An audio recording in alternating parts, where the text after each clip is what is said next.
ìyá wa Péjú Ògúnmọ́lá rèé tí wọ́n ń dúpẹ́ lọ́wọ́ gbogbo ọmọ nàìjíríà fún àdúrótì wọn lórí ọmọ wọn tó ṣaláìsí.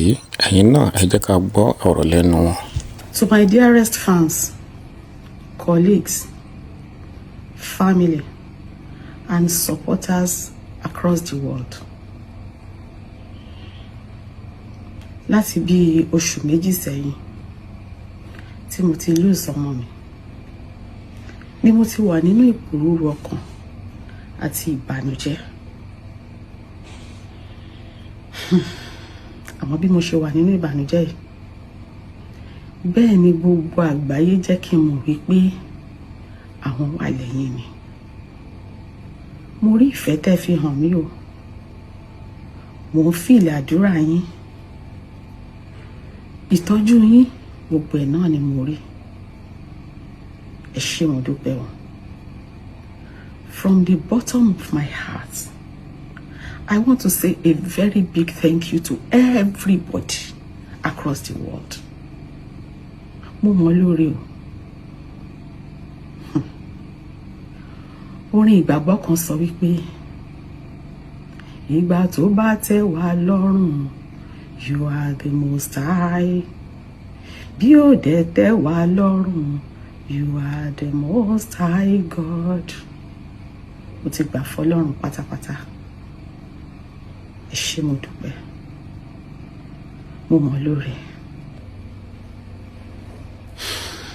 Today, I rise again.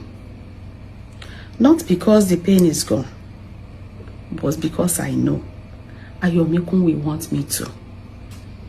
My passion calls, and it is time for me to return back to the screen where I belong to.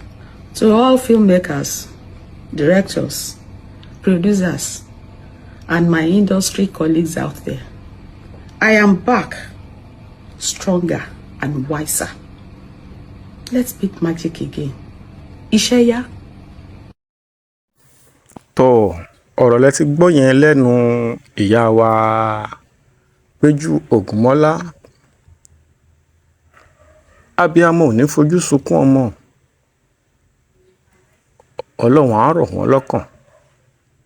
Ṣùgbọ́n ṣé kí lè rò tí ṣé ẹ̀yin lérò pé ó ti tó kí wọ́n tún padà sínú eré sinimá láti tún máa ṣeré?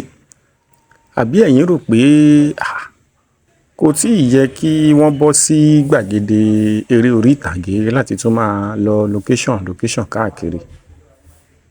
Kí ni nǹkan tẹ́yin rò? Lérò tèmi o, ohun tèmi rò ní wípé ṣé ẹ mọ̀ pé káàkárí bọnú kò tán ṣòro ẹni. Kán sunkún látẹ̀nídọ̀la, ohun tó bàjẹ́ ti bàjẹ́ o.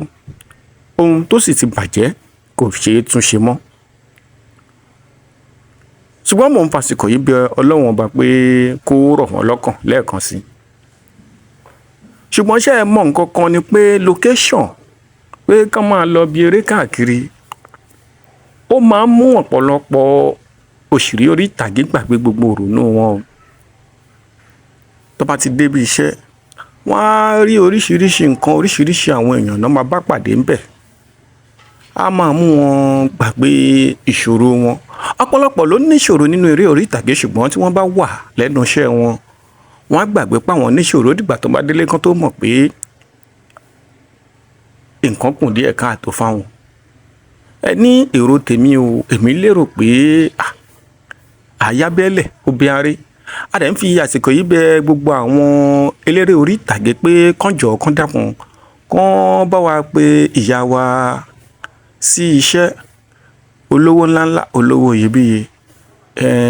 Nífi irú eléyìí gbà o. Elédùmarè á dúró tẹnì kọ̀ọ̀kan wa o. Ẹ ṣeun.